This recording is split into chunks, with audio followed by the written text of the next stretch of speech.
Welcome into T4G Sports. We're going to talk about the scariest team in college football moving forward. Right now, they're the top of my watch list. And I'll explain everything to you guys on why that is. I'm not going to just talk recruiting. I'm not going to just talk staff. I'm not going to just talk one thing over the other. I'm going to encompass all of it and give you guys the tea leaves here, and show you guys exactly why the Ohio State Buckeyes are the scariest team moving forward. A lot of people just like to talk recruiting or just one individual thing, and that just doesn't do it justice. It really doesn't. And the Ohio State Buckeyes right now are putting everyone on notice, and I'm telling you right now, whether people like to admit it or not, there is a lot of high-up people across this land that are afraid of Ohio State right at this moment in time. They are deathly afraid of Ohio State's football program and what they're doing, because it's not just on the field of what they're doing, it's also the staff changes, and that's what we're going to talk about first. Ohio State hired a new president, Ted Carter, okay, and they cherry-picked him from Nebraska, and he's really good, by the way. Just go listen to him talk. Very, very impressive man. The old AD for Ohio State, Gene Smith, in my opinion, was not a football-first guy. He was not an SEC-like mindset.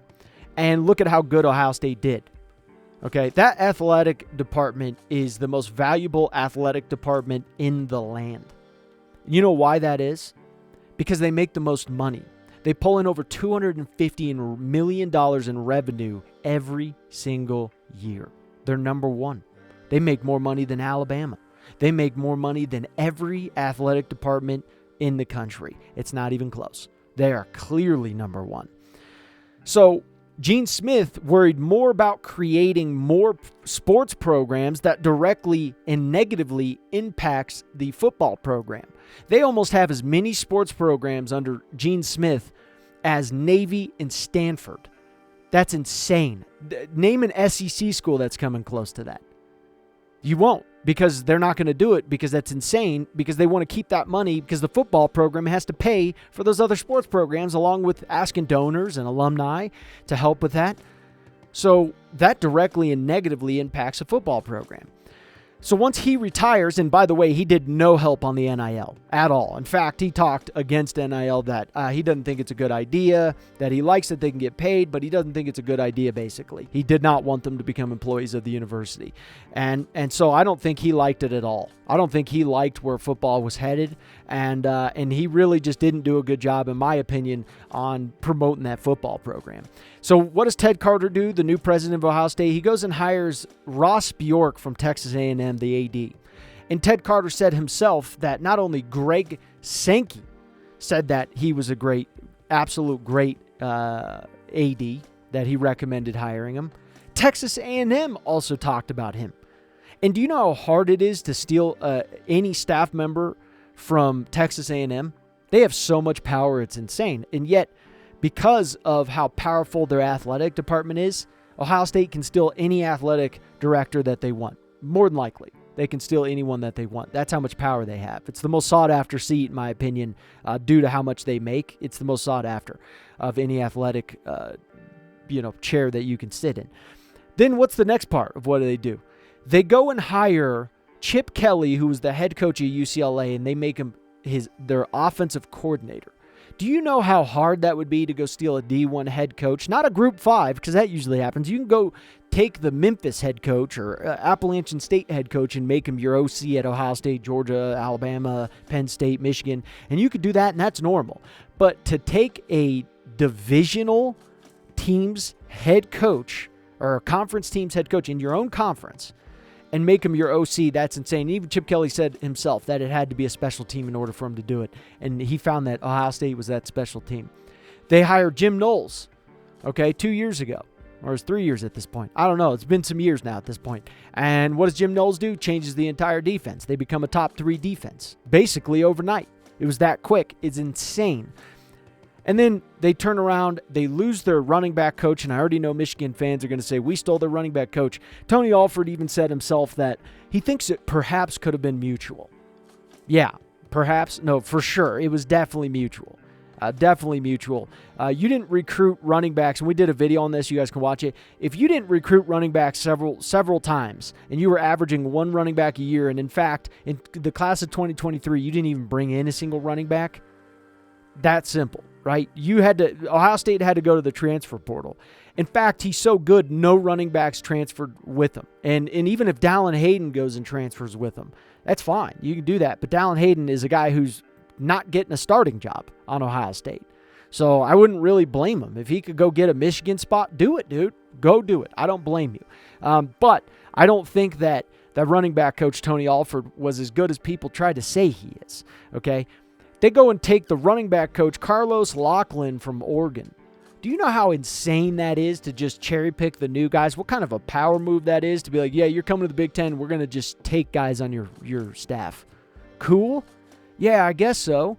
And Oregon is so powerful. They got Phil Knight money. They're going to the Big Ten. The views are going to increase like hell. They're going to get so much money. It's insane from the TV revenue sharing. And on top of it, Dan Lanning himself even turned down the Alabama job to stay at Oregon. I mean, dear Lord. So Ohio State is grabbing whoever they want. They are just taking whoever they want, and they are flat out saying, who wants the smoke? So their staff, they're changing the mindset, the very fabric of who they are. They're changing the people to have an ideology of football first. And I think that should scare people. I don't think enough people are talking about that. That's terrifying. So let's talk about recruiting. So if any of your teams are done dirty for no reason, I am going to stand up for your team because I just absolutely hate nonsense when it comes to football. I hate it. It's so political and there's so much bullshit to it. There's opinions that are just dumb as hell. And Ohio State, quite frankly, is one of the most attacked schools, if not, in my opinion, they are the most attacked school of any school out there. And it's just the things I hear about Ohio State is just insane. The one thing I heard is that they're going to buy an elite roster with NIL. That's how they plan on winning a championship is through an elite roster. What kind of nonsense are we even talking about, first and foremost? So I just have to protect them on this because it's absolutely asinine to even say such things. 2 years ago, they were only a point away from going to a championship and winning against TCU. You realize that, right? The coach got as literal close as possible that you can get to winning a championship, and yet they're crucified at the stake that, now they're fielding an elite roster. The comments are asinine. They're absolutely asinine, which makes no sense. I'll prove in a sec. The other one, no Ohio State quarterback has ever done good, so C.J. Stroud's not going to do good. What a ridiculous statement. And then he goes out and has the greatest rookie season in the history of the NFL. You realize that Ohio State has had, 6 or 5 Rookie of the Year awards in the last, I think it was 6, perhaps, in the last 5 years. Did they field those guys? Did they pay those guys just astronomical amount of money? Marshawn Lattimore, Joey Bosa, Nick Bosa, Chase Young. They were one of the only teams, or they are the only teams to have back-to-back Rookie of the Year awards like every other year. I mean, it's honestly insane. They'll have a gap year, and then they'll have back-to-back years. I mean, it's just crazy how many Rookie of the Year awards that they win. Their recruiting is absolutely insane. So what I hear from these so-called experts or people who are just hating Ohio State just blows me away. 2016, prime example, Ohio State was ranked 4th in recruiting. This is pre-NIL. By the way, I'm even making a point here because I'm going after they won the championship. Because before they won the championship, that recruiting class, Ezekiel Elliott, Joey Bosa, Terry McLaurin, Taylor Decker, the list goes on, Von Bell. I could keep naming guys if you want me to. So the people who are just out here saying this stuff, dear Lord, you got to get with the times. 2017, was this them paying for a national championship? Or was this just them being damn good at recruiting? Because they beat the socks off of Georgia in recruiting in 2017, and they actually had a higher average than Alabama. So even though Alabama was only 11 points more, they still had 8 more guys than them. Okay, let's go 2018. Let's see. In these 2 years, did they recruit better than Alabama and Georgia? Yes, they did. They did, because even though Georgia's ahead right now, they still had a higher average, and Georgia was behind them the year before, and Alabama was ahead of them, and now Alabama is down to 5th. So 2019, let's go. And did they feel, is this them buying a championship? No, they're just good at recruiting. Guys, the hate for Ohio State needs to stop. It's honestly insane. Now, this is year 2019. People were like, they're falling off, they're done, they're toast.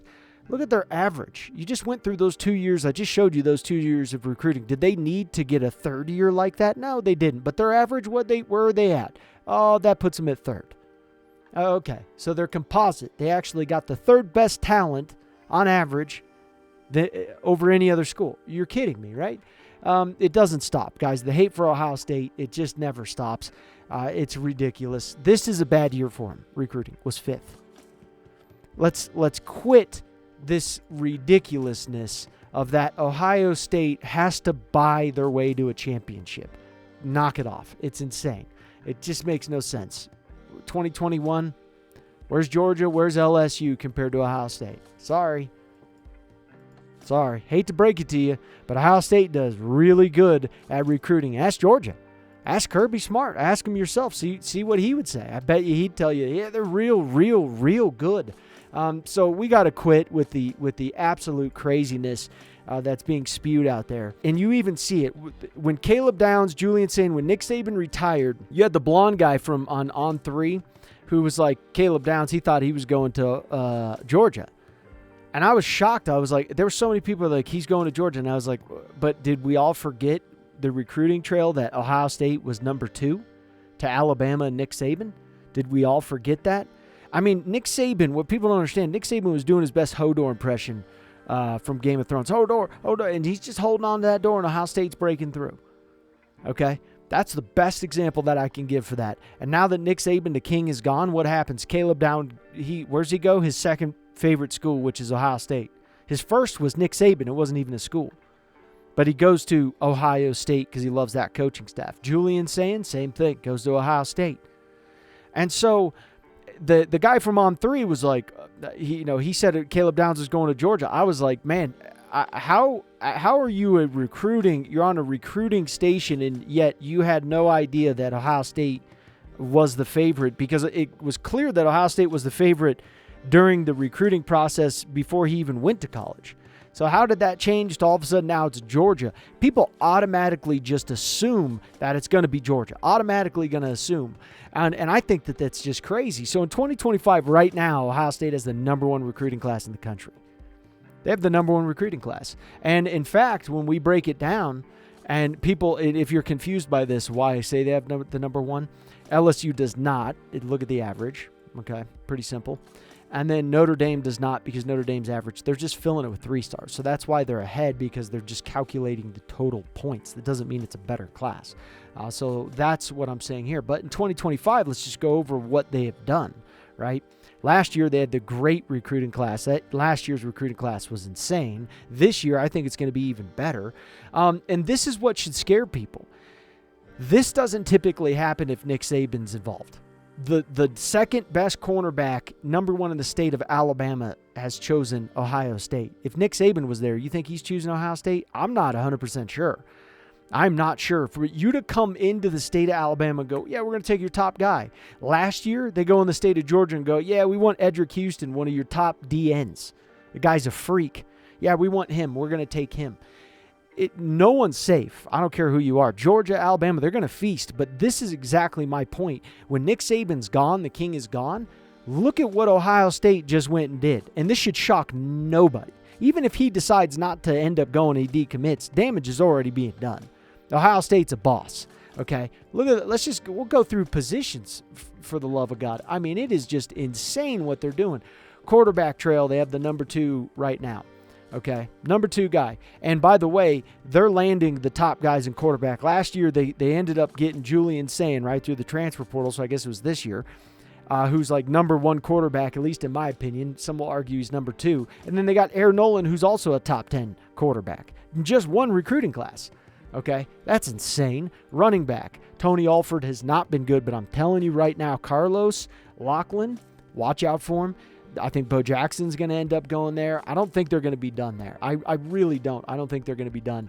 And so running back wise, they're going to do some work. I mean, they need to do some work. Wide receiver wise, right now, LSU, and I'm going to talk about LSU in the future. LSU is doing well, but I'm going to be shocked if they actually keep more. I'm going to be shocked. I know Ohio State's on his trail. Ohio State's not going to give that up. Ohio State is going to probably land one or two guys in the top 5. I'm not going to be shocked if they do. They landed J.J. Smith last year. Ohio State is wide receiver U. The second wide receiver U is LSU, but LSU is still not to the level of Ohio State with receivers. Yeah, they have Neighbors and Brian Thomas Jr. coming out, but still, who's going to get drafted ahead of him? Marvin Harrison Jr., right? And a Buckeye. So even when LSU's winning, Ohio State's winning more with wide receivers. I mean, they are just ridiculous with wide receivers. LSU is as well. LSU is clear number 2. But I'm just saying, I'll believe this when I see it, him going to LSU. I will, and I think even Texas is going to come and show out with a big bag for more. I think they're going to do everything they can. And so I think Ohio State's going to be fine on wide receiver, even if right now they don't have the highest commits. They don't have the number 1 guy in the land. I think they're going to be fine. Tight end wise, they got last year Jelani Thurman, who's a monster. Georgia's always going to do good with tight ends. Iowa's going to do good with tight ends. Penn State's going to do good with tight ends. Even Notre Dame, you can throw them on there. They're going to do good with tight ends. Those are all tight end schools. Iowa, T.J. Hawkinson, George Kittle, Sam Laporta. I mean, dear Lord, the list goes on for Iowa. It's absolutely insane. And Penn State has a very good list themselves. And Georgia, they just have the pipeline for tight end. I mean, dear Lord, look at this pipeline that they have. And this is like every freaking year. It's absolutely insane. However, I'm talking about Ohio State. I'm getting sidetracked here. They're going after Nate Roberts. I mean, this guy's brother plays for Oklahoma too. He's in Oklahoma. It just shows you the power. Even if they don't get him, it just shows you the power and the fear factor that you think Oklahoma's feeling safe, that Ohio State's in their territory. I don't think so. Offensive linemen, they need to do better, quite simply put. Offensive tackle, that's really where they're struggling. They're very good in the interior. Many people may not know this, but the Big Ten actually does better at recruiting top 50 players than the SEC in interior linemen. The SEC does better at recruiting offensive tackles than the Big Ten, but it evens out when you add up the numbers. So they actually have equal offensive lines. However, Ohio State needs to do better with offensive linemen. It's not like they're doing bad, because I'm pretty hard on them with their offensive line. But in my opinion, I do think that they could do better. I think that the offensive line coach, Fry, I still think he has a lot to prove. But they got Carter Lowe right now, and once again, I think they got Luke Montgomery, offensive tackle. He's going to be good. They have dogs coming in, but what made Sabin was just absolutely ferocious with offensive linemen. And I mean just ferocious with getting good offensive linemen. In Ohio State, they're doing better, and they just need to keep improving that and going through. Interior line, I'm not too worried about Ohio State. You don't see them up here right now. But if you know Ohio State's history, they're going to be okay. Edge guys, they got Edric Houston last year. They got Kenyatta Jackson the year before. They are just so good on the D-line.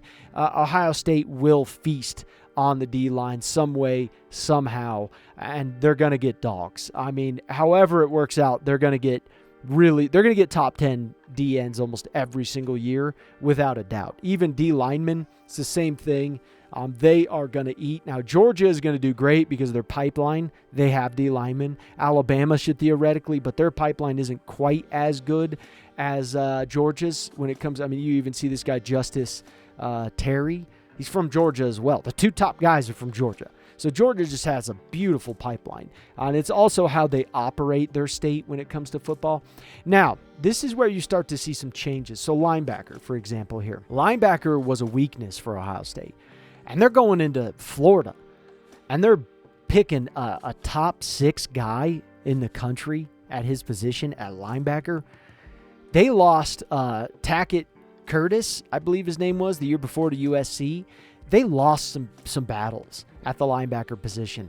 And to see James Laurinaitis, the new linebacker coach who came from Notre Dame, who came over, and he's starting to just kind of make a run on these linebackers. There's also another guy, I think he was the number 7 guy, or maybe someone else. But he's in the top 10. I know he's in the top 10. And they're going after him too. So they may even land 2 top 10 linebackers. That's impressive. Georgia should always do good because of their pipeline for linebackers. I mean, their defensive pipeline in general and their trenches are just phenomenal. They're really, really good. But I'm telling you, Ohio State's going to feast. There's no doubt they are going to feast. They got the number 1 linebacker, C.J. Hicks, like 3 years ago, and he's starting to build out. Now, and here's where they're starting to get dangerous. You already know they're doing great on wide receiver. They're going to do great regardless. If anyone doesn't think that Ohio State's not going to do great with wide receiver, you're sadly mistaken. I don't believe it. Now, look at the cornerback. Number 1 cornerback in the country, number 2 cornerback. They're fighting for the number 4 right now, and they already have the number 10. Dear Lord, you know who was doing this a lot? Ohio State used to do this a lot, and Ohio State kind of fell off on cornerback for a little bit. Not long, but it was like maybe 3-4 years, something like that. They just started to take a little bit of a dip on cornerbacks because they used to always have like first-round pick cornerbacks going out. Marshawn Lattimore, Denzel Ward, like really good guys, right? And then they kind of took a little bit of a dip. Well, Tim Walton is coming back with, and I mean, this dude is recruiting to a level of insanity. Last year, he recruited great. The year before that, he recruited great. He got the number 1 cornerback, in my opinion, coming out of the SEC as a freshman, Igbenogsom, who was an All-American as a freshman in the SEC, which is incredibly impressive. And he comes to Ohio State. And then you got the number 1, number 2. You go into Alabama and take the number 1 player. It's just crazy to me. It's honestly insane. They're going to do the same thing with safety. Georgia's going to do well with safety. Alabama tends to do well with safety, but Ohio State is right up there when it comes to safety. Ohio State's going to feast on safety. There's just no way to stop it. That's the way it's going to work with Jim Knowles' defense. That's what they're going to do. Athletic guys too, they're gonna do work on that. So with all of this being said on the moves that they're making, Ohio State will feast. I mean, if we just look at all of the positions right now, look at them, how many Ohio State guys are sitting there in the top 6 in the country. This is Ohio State. With the momentum that they have, with the staff changes, with the amount of power that they have and what they can do, and how they're changing their mindset, and the way they're recruiting, this should scare people. Flat out. If you hate Ohio State, you're going to hate them more in the future. You are going to hate them more. So, to me, Ohio State is on my number 1 must-watch list because the moves that they're making, if I was Georgia, I wouldn't feel great. I'm not saying that they should be completely afraid of them and they're not going to be able to handle that smoke at some point in time. I'm not saying that at all. I'm just saying the team that you should be most afraid of at this point in time moving forward, if you are Georgia, should be Ohio State. So, yeah. Anyways, let us know what you guys think down below.